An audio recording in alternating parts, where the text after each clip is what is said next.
Good afternoon. Happy Monday. Okay, so before we dive into regularly scheduled programming here, I have my colleague from the National Security Council, who will be John Kirby, who will be talking about some recent developments over the weekend in the Middle East, and he'll have something to say at the top to share with all of you, and then take some questions, and then I'll take the rest of the questions you have on domestic issues, I'm sure. Thanks, Karine. Afternoon, everybody. So I just have two updates for you from the Middle East region, with one also related to Ukraine. As you saw in the statement yesterday from Mr. Sullivan, senior officials from Jordan, Egypt, Israel, the Palestinian Authority, and the United States met over the weekend in Aqaba, Jordan. This was the first meeting of its kind in decades with political and security representation from all participants. It also resulted in the first agreement of any kind in many years. The Aqaba communique includes commitments from the Israeli and the Palestinian sides to de-escalate and prevent further violence. The two sides also affirmed their commitments to all previous agreements between them and to work towards a just and lasting peace. Now, as we said, this meeting was a starting point, but it was an important one. And the importance was demonstrated quite clearly by the violence we saw just yesterday in the West Bank. And we're seeing reports today of additional violence. But in yesterday's violence, 2 Israelis were murdered, and then Israeli citizens sought to take revenge in a Palestinian town, resulting in 1 Palestinian death and many others injured. The State Department spoke to this yesterday. I'm sure you saw that, and we condemn the violence, of course, in all its forms. We also fully agree with the statements from President Herzog and Prime Minister Netanyahu that citizens cannot take the law into their own hands. What happened was totally unacceptable, something that we've heard loud and clear from our Israeli partners. The Aqaba meeting was designed precisely to help manage and diffuse crises like this, to enhance political and security coordination to help protect Israelis and Palestinians alike. The President extends his personal thanks to His Majesty King Abdullah of Jordan and to President Sisi of Egypt for helping to convene this session. The United States will continue to remain actively engaged in this format with all parties over the coming weeks, including through a follow-up engagement next month in Sharm el-Sheikh, Egypt. Now, my second update has to do with Saudi Arabia and Ukraine. As you know, we are, and we have been for the last year, asking all partners to do what they can to support Ukraine. And so we welcome the visit made yesterday by Saudi Arabia's foreign minister and senior Saudi humanitarian and energy officials to Kyiv for meetings with President Zelensky and, of course, the rest of his leadership team. This was the first ministerial visit by an Arab state to Kyiv since the war began. During the visit, the Saudis and Ukrainians formalized arrangements for the delivery of $400 million in assistance, including generators and badly needed energy products and supplies. Now, these deliveries will begin arriving next week. This is an important announcement. I'd also point to Saudi Arabia's vote in favor of the UN General Assembly resolution just last week on Russia's invasion of Ukraine. It's 4th on these resolutions. Coming on the heels of the President's historic visit to Kyiv, we are asking all partners to do what they can, as I said, to support Ukraine, and we recognize these are sovereign decisions that they have to make. The Saudi initiative is a positive step from the Middle East region, and we hope to see more from our partners over there in the coming months. Thanks, John. Yes, ma'am. Go ahead, Nadia. Questions actually on both topics. Let me start with Saudi Arabia. You just praised him on the UN vote and on sending $400 million in energy supplies to Ukraine. How does it fit in the general strategy, or the review rather, that the White House said they will take in the aftermath of the OPEC Plus decision? Okay. Do you have a second one, or you want to wait on that one? So, look, Nadia, I think you know this, and I've spoken to this many times. I mean, looking at this bilateral relationship was never about producing a homework assignment. That's just a misnomer. That was never the intent here. We have been strategic partners with Saudi Arabia now for 8 decades, across multiple administrations and certainly across party lines.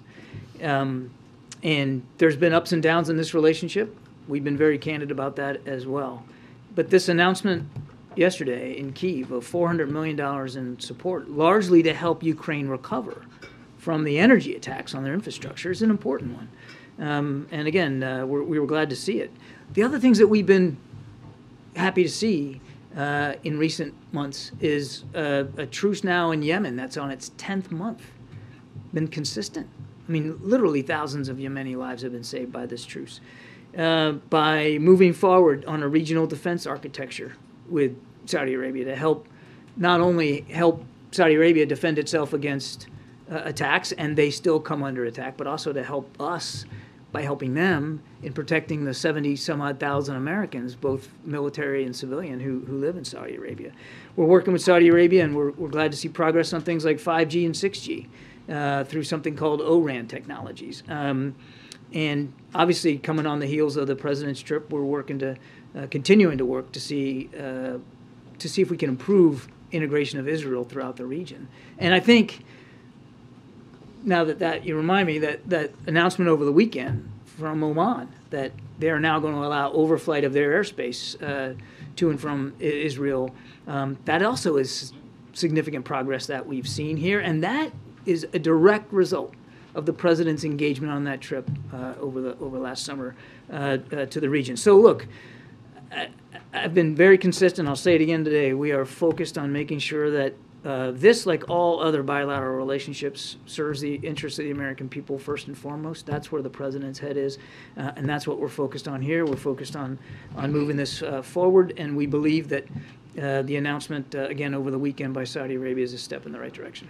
And second, on the Aqaba communique, despite what you said, it did not really translate on what's happening on the ground. We have seen another wave of violence this morning, as you alluded to. 30 houses of Palestinians have been torched by settlers who are, according to international law, they are illegal in the settlements. Well, our position on settlements stays consistent. I mean, nothing's changed about that. We view the expansion of settlements as an obstacle to peace. We've been very clear about that. And as I said in my opening statement, the violence we saw over the weekend is just another example of why it's important that we get both sides together to work on ways to de-escalate. So the Aqaba communique, while I understand the point of the question, it happened over the same weekend that there was violence, but that had happened is still a good sign, at least a step that both sides are willing to work to de-escalate it. And you saw very swiftly coming out of the Israeli side, condemning Israeli citizens who were, as I said in my opening statement, taking the law into their hands. That was their law in their own hands. That was not an insignificant statement on their part. Well, my question is about Prime Minister Netanyahu, who said he will continue with the settlement activities. Is there any consequences for him announcing Well, if you look at the communique, it says that they're not going to be discussing additional settlements now for 6 months. That's a positive sign, we think. And again, we've been very clear with the Prime Minister and the new government about our position on settlements. Obstacle to peace, we want to see a viable two-state solution. We don't believe that additional settlements work to that end. We've been very consistent on that. To follow up on Nadia, when the Saudi Arabian government decided to slash oil production targets last year, you said that was an effort to aid Russia's war effort. Given what you've seen over this weekend, would the administration now say that Saudi Arabia is helping Ukraine in this war? Yeah, I think I don't know that I could improve upon what I've said before here on this. We view this announcement over the weekend as a step in the right direction, and it's an important one that they are giving, that they actually went to Kyiv and through their foreign ministry directly pledged $400 million in energy infrastructure and financial assistance is not insignificant. It's a positive step. We're glad to see it. Thanks, Karine. John, on the Department of Energy's findings, the lab leak most likely caused the pandemic. How should Americans understand China's response here, saying that this is politically motivated, it's a lie, there's no science to back it, and swatting down this information? Well, I can't speak for the Chinese, and I wouldn't endeavor to do that. But just let me back up a little bit. The president made trying to find the origins of COVID a priority right when he came into office. And he's got a whole of government effort designed to do that. There is not a consensus right now in the U.S. government about exactly how COVID started. There is just not an intelligence community consensus. And I would add that one of the things the president did was he's the one who tasked the national labs, which report up through the Department of Energy, to study this as well. So it wasn't just an effort that was confined to the intelligence community. That work is still ongoing.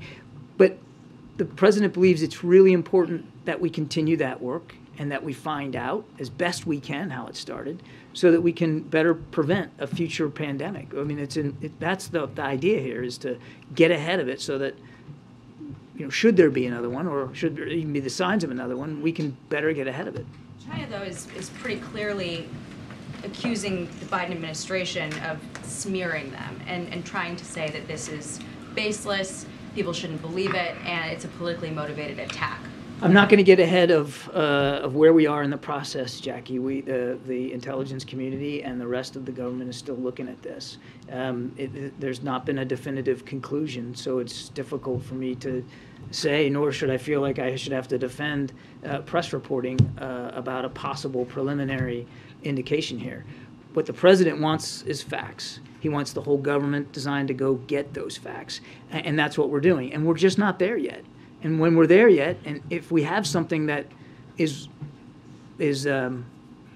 ready to be briefed to the American people and to Congress, then we're going to do that. How will the president respond to China, though, if it's determined that they lied about all this and now are trying to paint the administration as in such a negative light? How will he respond to Xi and well, let's not get ahead of where we are in the process right now. There is not a consensus on what caused COVID to start. The president wants to understand that so we can prevent better future pandemics. He's made that a priority, and we don't have an answer to speak to. And so given that we don't have a consensus, it would be foolish for me to get out ahead of speculation on hypothetical situations to come. We just aren't there yet. Thank you. Thanks, John. The president said that he wants cooperation with China, not conflict. But does the U.S. believe that China is pursuing policies, for example, the spy balloon, that make conflict more likely? One of the things that concerned us about that whole episode, aside from the fact that it was clearly designed to spy from a high altitude over potentially sensitive military sites, is that the lines of communication weren't as open, particularly on the military side, as they need to be. So the president maintains that his goal in the relationship is competition, not conflict. That has not changed, even in the wake of that spy balloon event. But one of the things that really we need to move forward on is opening up lines of communication, particularly on the military-to-military lane. And as you know, those were shut down by the Chinese after Speaker Pelosi went to Taiwan. Also, do you think that there's what would happen if China were to send lethal weapons to Ukraine? How would that affect the bilateral relationship?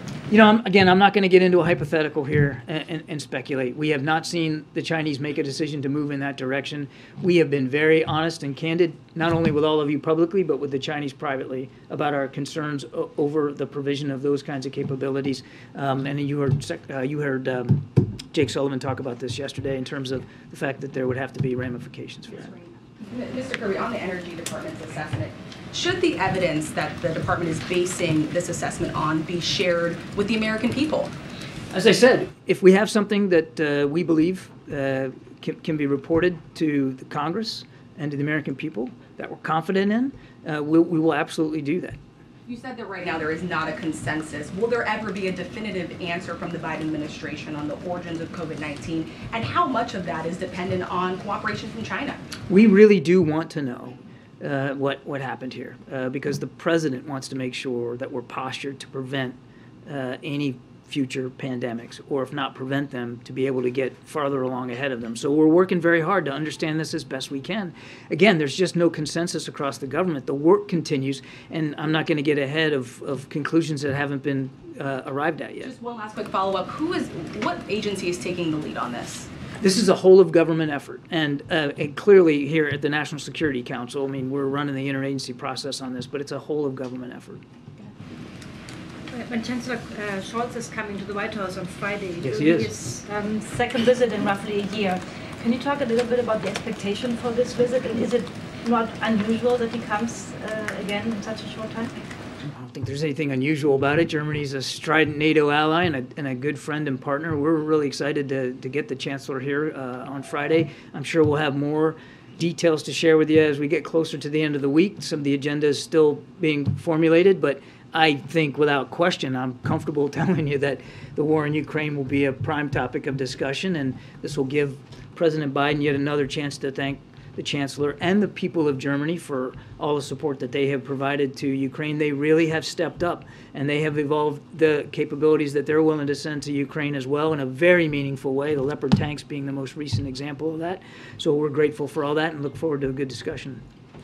What caused DOE to shift its assessment, and was the President himself briefed on that shift? Again, I'm not going to confirm the press reporting. I'd refer you to DOE, but I'm not going to confirm the press reporting that was out there. And was the President briefed on this? The President has stayed informed throughout this entire process of a whole of government effort to try to get at the roots and the origins of COVID. Was he briefed on the DOE? The President has been kept informed and kept apprised, and he's actively wanted to know what we know every step along the way. Okay, so not quite sure there. So I didn't say that. I said the President has kept informed. I don't know your answer whether or not he was briefed on. I got it. Is the administration confident in the Israeli government's approach to the recent violence, given the conservative right-wing nature of the government, its relationship with the settler movement?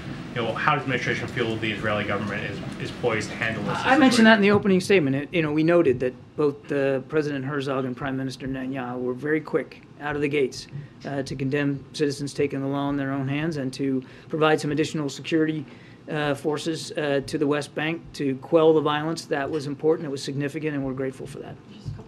Thanks, Karine. To follow on the lab leak theory, back in October 2021, it was also the case that there was no consensus from the intelligence community, where COVID came from. Without revealing sensitive information, has the IC gathered new information, new intelligence since then that might have led DOE to draw a different conclusion? We, again, without confirming the press reporting on the Department of Energy's work here, and the context for them is that they run the national labs, and the President wanted the national labs involved there. Again, a whole of government effort. The work is still ongoing. There hasn't been a final conclusion arrived at here, and not everyone in the intelligence community or across the government necessarily has come to a consensus view here on how it started. But I want to go back to what I said before, and that's that the President believes it's important to know so that we can better prevent future pandemics. And obviously, regardless of what the source is, it's important for people to know that scientific research can still occur, needs to occur, in a safe and secure manner. And on Friday, the President was asked if he was worried that China will side with Russia in the war, and he said that there is no evidence of that so far. So does President Biden believe China is neutral in the conflict? I can't really improve upon how the President characterized it. We have not seen China go all in with respect to supporting Russia. So it takes them going all in for, is that the bar for partnering? They have not gone all in supporting Russia. They abstained from the vote in the UN. While they have not condemned the invasion that Mr. Putin perpetrated now on the Ukrainian people, nor have they made a decision to provide lethal military assistance to Ukraine. And as the President said, he doesn't believe it's in China's interest to do that they should not want to do that, to go in on the side of Russia. Now, look, the other thing is a couple of things. Every country has to make its own decisions here. And we have been exceedingly clear that we want to see China be on the right side here, which is not support Mr. Putin in any way, condemn this invasion like so much of the rest of the world has, and participate in the price cap on oil revenue so that Mr. Putin can't profiteer it, and to enforce sanctions. Now, they haven't chosen to do all those things. We obviously believe that they've got decisions that they have to make. We want them to make the right ones. He wasn't, sorry, just one more point of clarification. He wasn't asked specifically about the lethal aid. He was asked if China will side with Russia or not. And he said there's no evidence of that, but they're providing non-lethal aid as one example.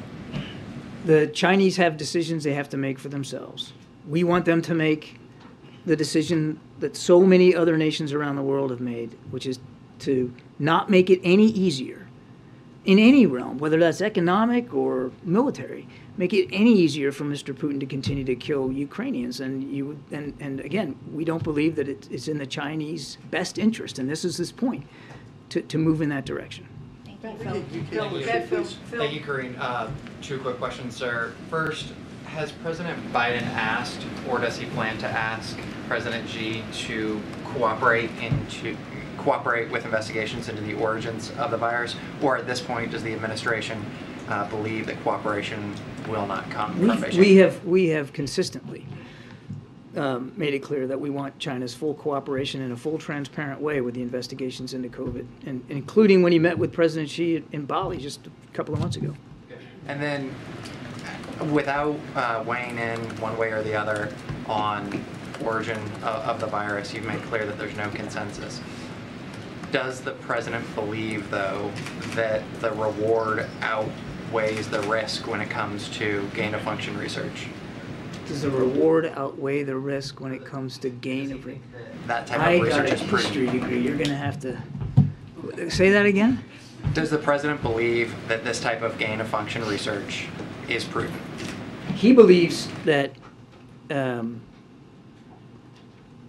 it's important to help prevent future pandemics, which means he understands that there has to be legitimate scientific research into the sources or potential sources of pandemics, so that we understand it, so that we can prevent them, and we can prevent them from happening, obviously.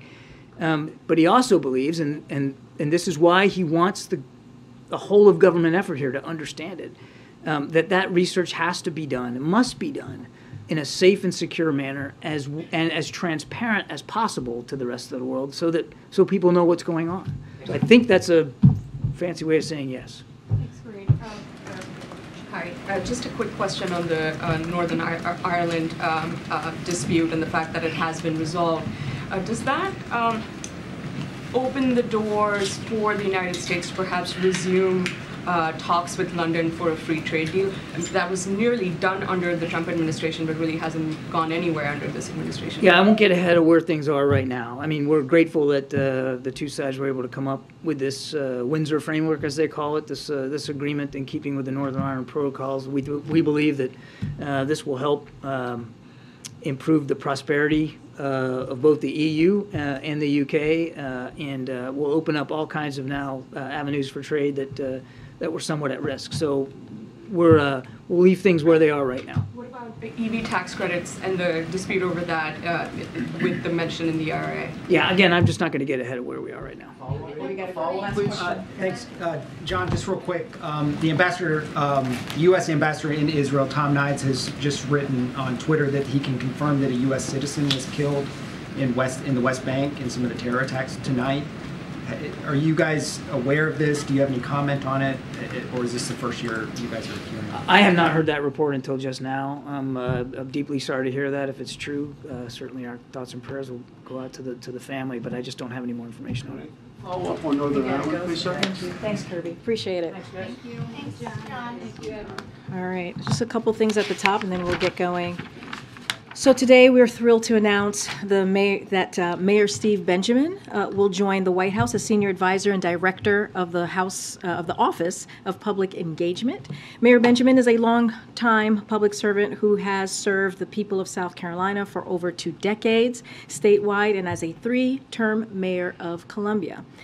As a former president of both the U.S. Conference of Mayors and the African American Mayors Association, his deep relationships with communities across the country will serve our administration and the American people well. Under Mayor Keisha Lance Bottoms' leadership, the Office of Public Engagement has kept equity at the heart of our agenda and has continued to connect with everyday Americans who may not have a voice to reach Washington otherwise. She has been a close advisor to the president, and he is grateful to Keisha for serving our nation with honor and integrity. This was always intended to be a short-term assignment, which Keisha graciously extended, and we wish her the best as she returns home to Atlanta to be with her family as planned. A couple of notes on the president's schedule today and tomorrow. I'll start clearly with today. In about an hour or so later today, President Biden and Vice President Harris will deliver remarks at a reception in the East Room honoring Black History Month. At the beginning of the month, President Biden issued a proclamation in celebration of Black History Month, and the White House will release an updated fact sheet on the Biden-Harris administration's ongoing efforts to advance equity, opportunity for Black Americans and communities across the nation. Throughout this month, President Biden has issued an executive order to advance racial equity and support for underserved communities through the federal government. The president also hosted a White House screening of the film Till, the story of Mamie Till Mobley, who pursued justice after the lynching of her 14-year-old son, Emmett Till, back in 1955. Vice President Harris and Senior Advisor for Public Engagement, Keisha Lance Bottoms, hosted student reporters from more than 100 HBCUs across the country for a briefing at the White House. White House officials hosted Black leaders for roundtables around issues including reproductive health and women's rights, national security, disparities impacting the Black community, including the LGBTQ+ Black community, Black media priorities, legislation in historic state legislatures led by Black speakers, and efforts to close the racial wealth gap with Black venture capital and private equity stakeholders. The White House also hosted a first-of-its-kind forum with HBCU student veterans and cadets, and the first ever engagement with HBCU leaders by the National Security Advisor. Agencies across the administration also facilitated events and announcements, including Department of Health and Human Services, Black Health Summit, SBA Administrator Guzman's listening sessions with Black business owners, and the Department of Housing and Urban Development's closure of the Road Home program, which disproportionately impact Black Americans, will free 3,000 Louisianians from repayment obligations. And last Friday, the President and the Vice President met with Black members of staff from across the Biden administration to emphasize the importance of having diverse voices at the decision-making table and thank them for helping to create a more fair and inclusive democracy across our nation. The Biden-Harris administration will honor and continue the work of Black Americans who have created a more fair and inclusive democracy, helping our nation move closer to the realization of its full promise for everyone. And tomorrow, as you all know, the president's going to be traveling to Virginia Beach, where he will highlight how Republicans are threatening default and economic catastrophe unless they can force through their agenda that would raise health care costs for seniors, working families, and Americans with pre-existing conditions and cause millions of people to lose their coverage. As the president said before his State of the Union address, he will release his budget on March 9th, and congressional Republicans should provide that same transparency as well. The American people deserve to know what Republicans are looking to cut, given that in countless previous budgets, they have repeatedly proposed devastating cuts to essential programs like Affordable Care Act and Medicaid, which are lowering costs for tens of millions of Americans across the country. So we will have a preview call for all of you, as we normally do ahead of these types of trips. It will be at 4:45 p.m., so in about an hour and 40 minutes, which all of you should tune into for more details. I also want to highlight that this week, the Commerce Department is announcing a major milestone for CHIPS and Science Act, a pillar of the president's agenda to rebuild our infrastructure, supply chains, and manufacturing right here at home. They are announcing their process and guardrails for companies seeking to utilize the legislation to invest in this historic effort to rebuild America's semiconductor industry, known as Notice of Funding Opportunity. I know a lot of you had questions about the next steps, so here you go. It will be a major point of focus in ensuring we have a skilled, trained workforce that can fill the hundreds of thousands of jobs we are currently creating right here in America. The need for childcare to boost our workforce is undeniable. Part of the solution to that is that the Commerce Department is going to require companies seeking substantial CHIPS funding to submit a robust child care plan that reflects the needs of their workers, communities where they plan to build.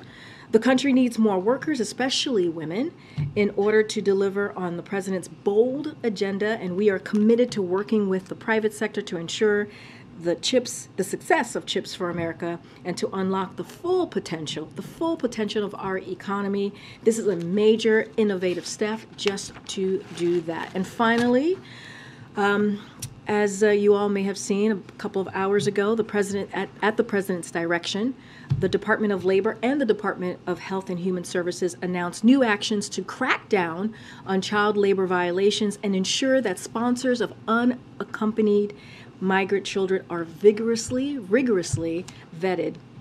Child labor is abuse, and it is unacceptable. Again, it is unacceptable. This administration has long been combating a surge in child exploitation, and today the Department of Labor and HHS announced that they will create a new interagency task force to combat child exploitation.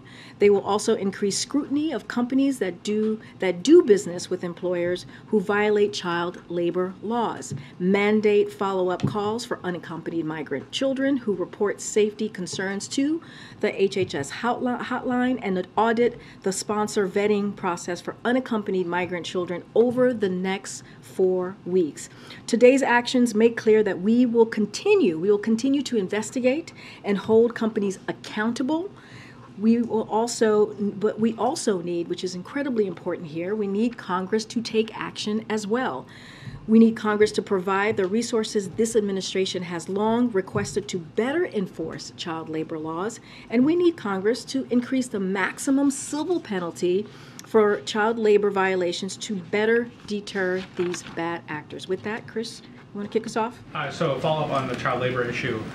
Is the administration, is the president satisfied with Secretary Becerra's handling of this issue, given the push that he and others have made to more quickly release children to sponsors where they wind up in child labor situations? So let me first say, yes, he has full confidence in the Secretary of HHS, and I'm assuming you're talking about the assembly line comment, or is okay. So look, I just want to be very clear. Of course, the president does not believe that processing migrant should be treated like an assembly line, and neither does Secretary Becerra. I would refer you to HHS addressed that particular comment in the story, and I would refer you to what was said there. Look. More broadly, though, the health and safety and the well-being of children is the priority of this president, this administration, and also Secretary Becerra. That means getting kids out of congregate settings and rigorously, as I just mentioned at the top, vetting families and sponsors that would take in these children. Another question on the abortion pill ruling that's pending. What is the administration doing to prepare for a perhaps unfavorable ruling? Will women lose access to abortion if this ruling happens, or does the administration have something else planned for that? So a couple of things that we do want to say here is what's at stake is that a single judge is making a decision about a drug that has been around. You've heard me say this from here. You've heard Jen Klein, my colleague, who has been really leading this effort here, along with the vice president internally for more than 20 years. If you think about this particular drug that they're going to make an announcement on. So look, mifepristone is used safely in more than 60 countries, not just here in the U.S., but 59 other countries have been using this for 20 years and in a safe way. And the FDA has repeatedly considered the clinical evidence in making science-based determinations to guide its safe and effective use. Look, while I want to be careful, we don't know where the court is ultimately going to land here and what they're going to decide. The decision could be unprecedented, of course, and devastating to women's health, and we may find ourselves in uncharted territory once again. So we are working closely with the Justice Department and the Department of Health and Human Services, as you all know, to be prepared for a range of potential outcomes that may come out of this, and we'll be prepared to review and take actions to ensure the safety and the health care of women. I'll let you go on, but I just want to ask this very clearly. Can the administration protect access to these medications if the judge rules against the administration? So again, we're going to be ready for any judgment that may come that may actually put mifepristone at risk. And we are working with the Department of Justice here. We're working with HHS to figure out what could be the steps in moving forward. I'm not going to get ahead of a ruling that's seems to be imminent, a court ruling that seems to be imminent, but just wanted to lay down where we are and how we see this process. Remember, this is a 20-year drug that's been around, it's been used safely, that's been used in 60 countries, and so I'll just leave it there. Okay. Thanks, Karine. To follow up on the child labor violations, first, is the crackdown in direct response to the investigative reporting that came out over the weekend? So I just want to be very clear here. Look, the New York Times story is heartbreaking, and it is completely unacceptable. And this is something that we have taken action on. So just also want to be clear on that. The president and his administration has long focused on making sure that this growing problem of child exploitation is dealt with. Just a couple of things that I'll lay out and what we have done, especially the Department of Labor has done over the last year or two, is because they have been focused on this. Just last fall, they secured a court order stopping an Alabama manufacturer of Hyundai and Kia parts from employing children. They recently also, they got one of the nation's largest food safety sanitation providers to pay $1.5 million in civil penalties for violating child labor laws. So that doesn't mean that the work is done. That's why you heard the announcement today that you did from the two agencies on what we can do next from the Department of Labor and HHS on what other actions that we can take to move forward. But again, you heard me say this at the top. We also need Congress to act. The president asked Congress in his fiscal year 23 budget for more fundings. It fell short by $50 million. And so what that, it was a request for the DOL wage and hour division to be able to do its job. And because of that funding shortfall, it prevented the department from hiring nearly 200 additional staffers to combat these violations. So again, we've been working on this. This administration has been working on this for the past 2 years, taking this incredibly seriously, and now we're going to take additional actions to get to the bottom of this. So apart from lack of money, lack of resources, is there any agency, anyone who should be held accountable for the failure of oversight that led to this situation in the first place? And look, who is being held accountable? So here's the thing. We have taken action to try and deal with a real issue, a really true issue that was exacerbated, let's not forget, by the last administration. And so that's what we walked into. HHS took action on day one. If we take a step back, when we came into office, migrant children were being expelled to Mexico, where they were subject to gang violence and exploitation. So we reversed that policy, making clear that we as a nation have a more responsibility to do better. So we took action there. And look, we knew the decision would bring new challenges. We were dealing with a once-in-a-generation pandemic that required unprecedented safety measures for children in HHS care.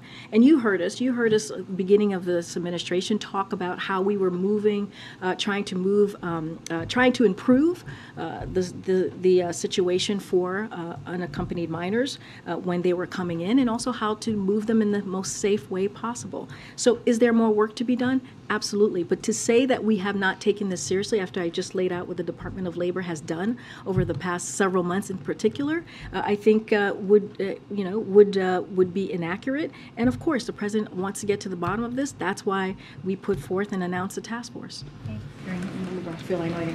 Karine. Kirby got at this a little bit, but given the president's personal interest in the Northern Ireland Protocol, the negotiations that have been underway, is there an assessment from the administration on the deal that was reached? Does the president have a view of it? Because he's stated very openly in the past that he's very interested in it. So we welcome today's announcement between the United Kingdom and the European Union on the implementation of the Northern Ireland Protocol. We understand the Prime Minister Sunak just addressed this, or is about to address it. I lost track of time here to the Parliament, and so we will further have comment following that. But of course, this is something that we welcome, and we have long stated that we wanted to see the UK and the EU reach a negotiated agreement, and so we commend the officials for doing that, and we certainly welcome the announcement. And then just to go back to the DOE assessment, since I didn't get a swing at Kirby, without asking specifically about that, but just more the tempo and rhythm of things, I think the surprise was that it just kind of popped in the last 48 hours. This has been an all-of-government effort. It's been across agencies. Can you give us a sense of how this is actually working in terms of what the timelines are, what kind of effort is going in on a day-to-day, week-to-week, month-to-month basis as to why this would happen now, why there would be an update now? So I can't speak to, again, and Kirby the Admiral was trying to be very clear here. He didn't want to confirm the story or speak to the story. I mean, what I can say, and I would just lean into what the National Security Advisor said yesterday on many of your networks. He did a bit of a round robin yesterday on the Sunday shows. This is Jake Sullivan. Look, this is something that the president takes very seriously. He directed repeatedly his intelligence community to put efforts and resources behind getting to the bottom of the origins of COVID-19. And so, he doubled down on that and like I said, redirected his intelligence community, and that's what you're seeing. But again, there's not a consensus here.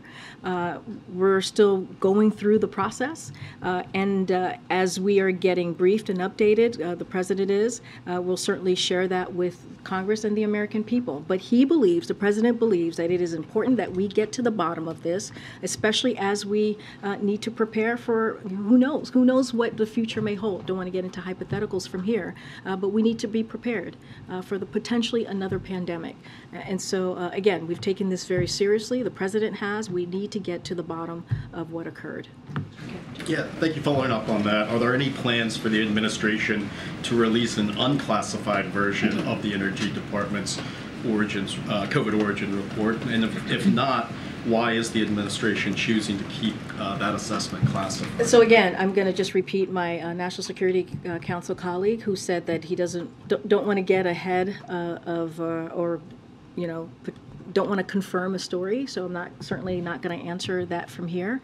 What I can tell you and reiterate from here, as he has said, as the National Security Advisor has said many times on the airwaves yesterday, which is that the president wants to get to the bottom of this because he thinks it's incredibly important to figure out, to get a sense where COVID-19 originated from. So does the administration first need to find a consensus before releasing some of these assessments, or why not put out everything that you found? Well, I think it's basically what we've been saying. There has been no consensus, so I think they're working through that. The intelligence community is working through getting to the bottom of this, as the president has directed and as the president wants to see. I'm certainly not going to get into it ahead of their process. Thank you.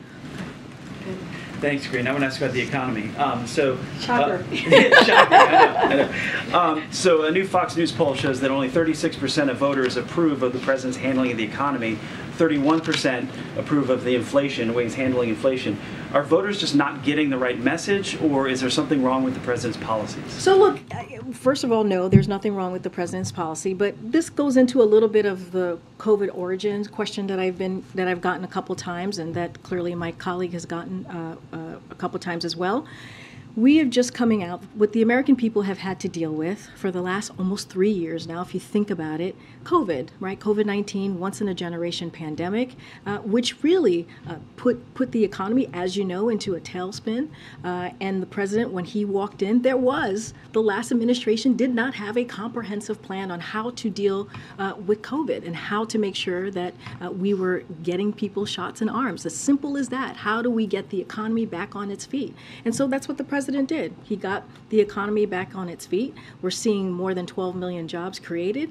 We're seeing a lot of improvement where we make sure that we do not leave people behind, and we're building the economy from the bottom up and middle out. Now look, obviously, inflation is still too high. The president is doing everything that he can to lower costs for the American people, hence the Inflation Reduction Act. That's also going to lower costs on healthcare, lower cost on energy, and also reduce the deficit by $200 billion. So we are doing the work. The president is doing the work to get that done. But look, as I said, inflation is still is too high, and we're going to continue to focus on that. But we believe that the president's economic policy is working, and all you have to do is look at the data. And let's not forget, we had the Putin's war, right? We have Putin's war that increased gas prices, that helped increase inflation. That was a problem, and that's why the president took historic action on gas prices. So we're going to continue to act. So when does the president then tell those people whose wages are rising, but rising less than inflation is rising. When can those people expect their wages to outpace inflation? So look, we have talked about this many times, that we are headed into a more stable and steady growth, and we think that, and I think I've mentioned this last time, there might be some setbacks at times, but we're going to continue to pursue what we believe an economic plan, the president's economic plan. Again, that's growing the economy, making sure we don't leave anybody behind, and continue to push that forward. And here's the part too. And we have to talk about this, or at least I have to talk about this, which is, we have the president and Democrats who are doing the work to try and grow the economy, and then we have Republicans who want to do the complete opposite. They want to repeal the Inflation Reduction Act, which is actually going to hurt the economy, which is actually going to increase health, if you think about the health prices, and it's going to actually increase energy costs, because that's what the Inflation Reduction Act is supposed to do, and is going to raise havoc on the deficit. So we're trying to do the right thing. Meanwhile, Republicans are trying to reverse the work that we have been trying to do over the last 2 years. Okay, Justin. Thanks, Karine.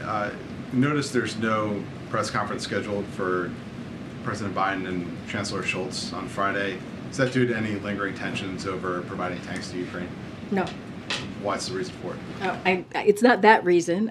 Look, as you know, when we have bilats here, sometimes we have 2+2s, as you have witnessed. Sometimes we have those types of press conferences, and sometimes we don't. It doesn't happen. It doesn't occur at every time. But certainly, it's not that. And you heard the admiral speaking from here, how that relationship has continued to grow, how the Germans' support for Ukraine has continued to grow, and we appreciate their partnership in this, especially as they are, as the admiral said himself, they are strong partners in the NATO as NATO allies. Thank you, Karine. Sorry, I wasn't sure. Just one more on the lab leak news from the Department of Energy. With all of this information coming out, and obviously the president had ordered a multi-agency effort that included the Department of Energy to try to get at the origins question. But looking, with hindsight 2020, and now these conclusions coming out from parts of this administration, was it prudent to have, at the time, some administration officials voicing support for one origins theory over another, like Dr. Fauci did in a couple instances? He said, my belief is that it's most likely natural transmission.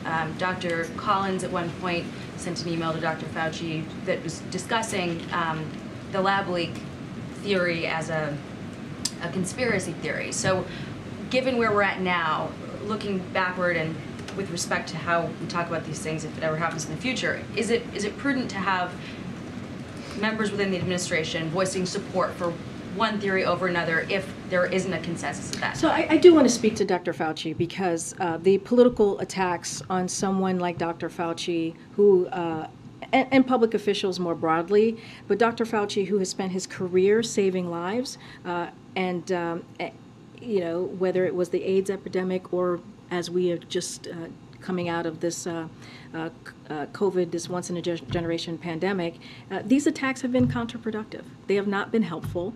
This is someone, again, who has spent his almost entire career fighting for the well-being, the health of the American people. And so I just want to call out the political attacks. I think, again, it's not been helpful. Dr. Fauci himself has said he agrees with the president that we needed to get to the bottom of this, to get to the bottom of where COVID originated. And that's what the president did from almost certainly the first few months of his administration. And we have been grateful. Again, we have been grateful to Dr. Fauci's wisdom. We've been grateful to Dr. Fauci's advice during the COVID response. And we have been very, very clear here. We need to know more. We need to get to the bottom of how COVID-19 originated, and so that is why, again, that is why the president directed his IC and his intelligence community to get to the bottom of this. And so I'll leave it there. More broadly than Dr. Fauci, though, I guess what I'm getting at is there was not so long ago a point where anyone asking the question of whether a lab leak was a credible theory that should be looked into, a lot of those people were derided as fringe, conspiracy theorists. So are there lessons learned, looking back about how we discuss theories when we don't have all of the answers. So here's what I can tell you is the president's commitment to getting to the bottom of this, right? That is what's the most important, so that we can, we can share this with Congress, we can share this with the American people. That is why he asked the IC to do its work. And right now, there is no consensus. There is no consensus. You heard this from Jake Sullivan yesterday. You heard this from my colleague just moments ago. And we're going to do everything that we can. The president is asking his team to do everything that they can to figure out where it originated, because of what could potentially happen next, because of the potential of having another pandemic. And I think that's what's most important. That's what the American people should have confidence in, is that you have a president that wants to get to the bottom of this. Go ahead, Kelly. Just on behalf of all of us, if we could request a 2-and-2 with Chancellor Scholz. It's been more than a year since White House journalists have been able to ask him questions, and he's obviously a very important ally to the United States. I appreciate that. On the lab, with the Department of Energy having expertise on and oversight of laboratories, does that in and of itself suggest there is something particularly new in this intelligence that should give people a sense of greater credibility or insight because of the kind of expertise DOE has in this area? The national labs. No, I understand the question because of the national labs, which is why they were asked to look into it. I'm not at liberty to confirm the reporting, so I'm not going to do that from here. What I can tell you is, again, there's been no consensus on this, on where COVID originated. So I'll just leave it there and not try to get ahead of the current process at this time. Go ahead. So on the student loans case, the Supreme Court's going to hear tomorrow. Does the president believe there's a viable plan B if the court strikes down the plan? And more broadly, how is the administration preparing for that possibility? So, and I think I've said this before, we are very much confident in our legal authority here. That's why we've taken it, that's why the Department of Justice has taken it all the way to the Supreme Court. And so, again, we're confident in our legal authority. We're going to see what the Supreme Court decides, but clearly the oral argument is happening tomorrow at 10 a.m. before the U.S. Supreme Court, so I'll leave that to the Department of Justice.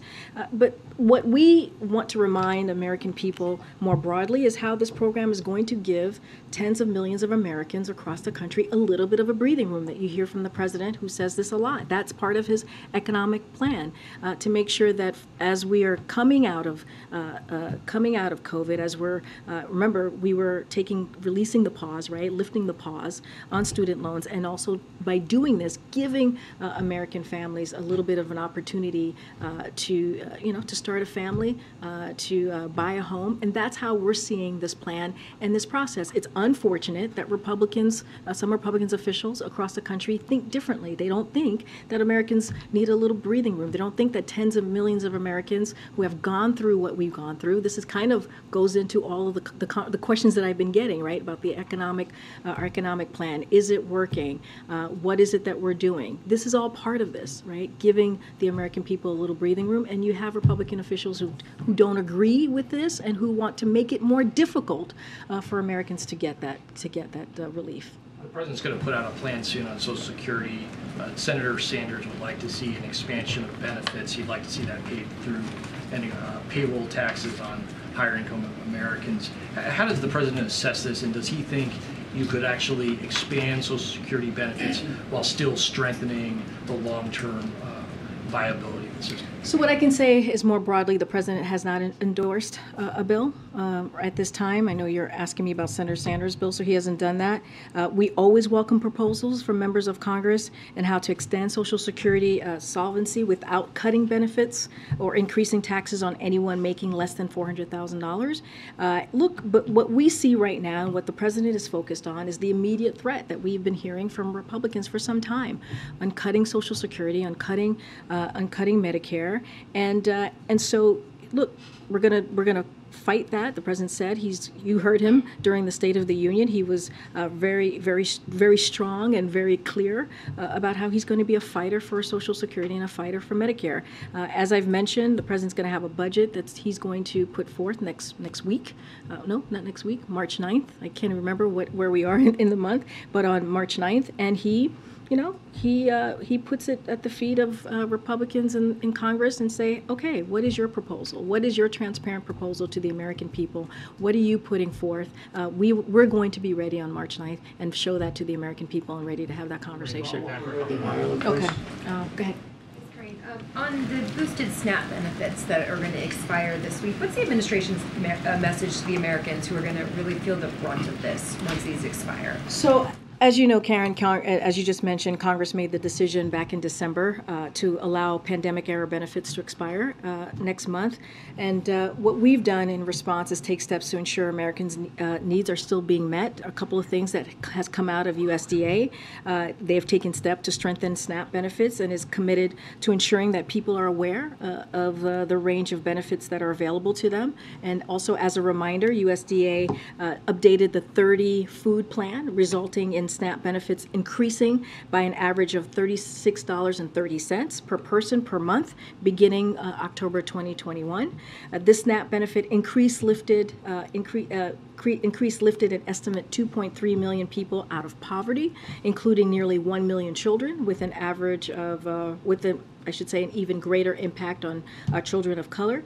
And we have called to expand SNAP to additional underserved populations. So again, this is a decision that was made by Congress. It is going to, as you said, it's going to expire next month, but we have tried to do the work through USDA to try to do everything that we can to strengthen SNAP benefits. Is the President planning any executive action once these expire? Should we expect that coming soon? So I don't have any executive actions to announce at this time, but what we have done these past several months is make sure that we can strengthen the SNAP benefits, which has proven to lift certain communities who truly who have been hurt the most, to get them out of poverty. And so that is something that you've seen through the president's actions. And just some of the data that you just cited about the millions of people that were kept out of poverty and the percentages that dropped to reduce poverty for people and child poverty, is the expectation now that those gains will be wiped out and that will increase then? So what I can commit to is that USDA is going to continue to do what they can to deal with a real issue, to deal with child poverty, to deal with the issue that millions of Americans across the country have to worry about: feeding their children, making sure that they can provide just the basics for their families every day. So we're going to do everything that we can to continue to make that happen. That's why, as we've been talking about the economy over the last 30 minutes here, that's why the president, we believe, has an economic plan, and it's been proven by the data that grows the economy from the bottom up, middle out, for people who are normally left behind. And so that's going to continue to be the president's economic policy. Go ahead. Yes, thank you, Karine. Following up on Karen's question, is there any concern within the White House or politically that even though the president is not the one responsible for the fact that these benefits may be ending, that we may see polling data 2 months from now that blame him for more people being in a tough situation, or whether the effects that it may have on the economy if there are more people who are struggling to get basic needs met or have less money to spend on those necessities. Is there any concern politically about how how to prevent the president from being blamed for that? So look, I'm not going to get into politics from here. I'm not going to certainly give a hypothetical answer to potential polling, which, as we know, is a snapshot in time. What I can say, what I can speak to, is what the president cares about, is what the president is focused on. He's focused on the American people. He's focused on giving people a little bit of a breathing room. I just talked about the student loan. I just talked about how the economy we see is growing because of his economic policy. I just talked about how the president continues to make sure that we do not leave anyone behind. I just talked about at the beginning of the briefing how equity has been at the center of everything that this president has done. And as we're still fighting inflation and trying to lower costs, the president's taken actions because of his economic policy, because of the Inflation Reduction Act, right, and other pieces of other actions that he has taken, even through at USDA, in making sure that we give 1 million children who have been dealing with poverty a little bit of a chance and an opportunity, as I was just talking with Karen. So look, I get the question about SNAP. I get the question about how politically this may look for the president, but it's not just one thing here. This is more broadly. If you look at what the president has done these last 2 years, as he looks at the economy, as he looks at American families, as he's trying to, he says, give Americans a little bit more dignity, right? To be able to put food on their table, as he talks about not leaving anyone behind. This is part of the ethos of what the president believes, as he is working for every American across the country, whether you're in rural America, in urban, in red state, blue state. He is a president for everyone, and that's what you're going to continue to see from this president. All right, guys, I'll see you on Wednesday. Thanks, everybody. Thank you.